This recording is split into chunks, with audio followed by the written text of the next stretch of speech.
തുടങ്ങുകയാണ്. ഫ്രെയിമിൽ കാണുന്ന രണ്ട് ചിത്രം, സന്തോഷിക്കുന്ന ഇടതുമുന്നണി, സന്തോഷിക്കുന്ന യുഡിഎഫിന്റെയും എൽഡിഎഫിന്റെയും സന്തോഷം.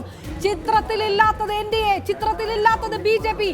കേരളത്തിൽ തൃശൂർ എല്ലായ്പ്പോഴും ആവർത്തിക്കില്ല എന്നുള്ള സന്ദേശം ഇടതും വലതും അല്ലെങ്കിൽ യുഡിഎഫും എൽഡിഎഫും ഒരുമിച്ച് ബിജെപിക്ക് കൊടുത്തിരിക്കുന്നു എന്ന് തന്നെ പറയണം. എവിടെയാ ചിത്രത്തിൽ എൻഡിഎ, എവിടെയാ ചിത്രത്തിൽ പാലക്കാട് വലിയ മാറ്റമുണ്ടാകുമെന്ന് പറഞ്ഞ ബിജെപി എവിടെ?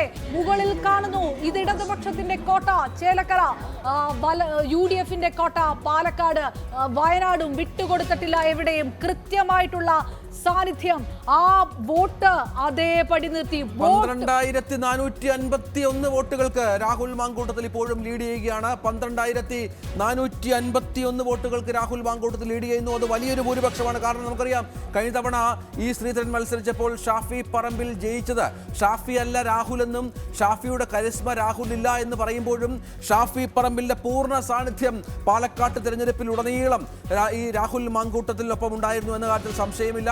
വി ഡി സതീശൻ പൂർണ്ണമായും ക്യാമ്പ് ചെയ്തുകൊണ്ടാണ് പാലക്കാട്ടിലെ തെരഞ്ഞെടുപ്പിനെ നിയന്ത്രിച്ചത്. അങ്ങനെ ഓരോ ഘട്ടത്തിലും കോൺഗ്രസ് നേതാക്കൾ മുഴുവൻ കോൺസെൻട്രേറ്റ് ചെയ്ത ഒരു മണ്ഡലമായി പാലക്കാട് മാറിയിരുന്നു. കോൺഗ്രസിന്റെ യുഡിഎഫിന്റെ പ്രസ്റ്റീജ് പോരാട്ടമായി പാലക്കാട്ട് മാറിയിരുന്നു. അവിടെ നടത്തിയ പ്രവർത്തനങ്ങൾ, അവർ നടത്തിയ പ്രത്യേക സംവിധാനങ്ങൾ, അത് വലിയ തോതിലാണ് ഇപ്പോൾ അവിടെ വർക്ക് ചെയ്തിരിക്കുന്നത്. വളരെ കൃത്യമായി തന്നെ പാലക്കാട് രാഹുൽ മാങ്കൂട്ടത്തിൽ ജയിച്ച് MLA ആകുന്ന പശ്ചാത്തലം ഉണ്ടാകുന്നു. പാലക്കാട് മുരളീധരന്റെ പ്രതികരണം വന്നിരിക്കുന്നു. അപർണ, പാലക്കാട് വിജയത്തിനൊപ്പം UDF നൽകിയത് ഒരു മുന്നറിയിപ്പ് കൂടിയാണെന്ന് കെ മുരളീധരൻ പറയുന്നു. വോട്ടായി മാറണമെന്നില്ല, ഭരണവിരുദ്ധ വികാരം എല്ലാ കാലത്തും വോട്ടായി മാറണമെന്നില്ല, ഭരണവിരുദ്ധ വികാരമില്ല എന്ന് ചേലക്കര ചൂണ്ടിക്കാണിക്കുന്നു.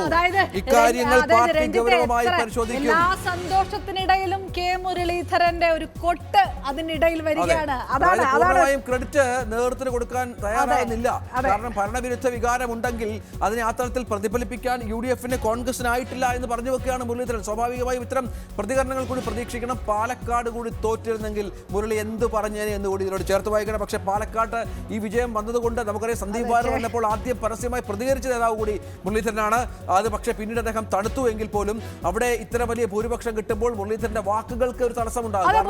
തുറന്നു പറയുന്ന സന്ദീപ് വാര്യർ വന്നുകൊണ്ട് വോട്ടൊന്നും കോൺഗ്രസിന് നഷ്ടപ്പെട്ടിട്ടില്ല എന്ന്, അതായത് UDFന് വോട്ട് കിട്ടിയെന്നല്ല, വോട്ടൊന്നും നഷ്ടപ്പെട്ടിട്ടില്ല. ഒരാൾ കോൺഗ്രസിൽ എത്തി എന്ന് മാത്രമേ ഉള്ളൂ. കെ മുരളീധരന്റെ പ്രതികരണം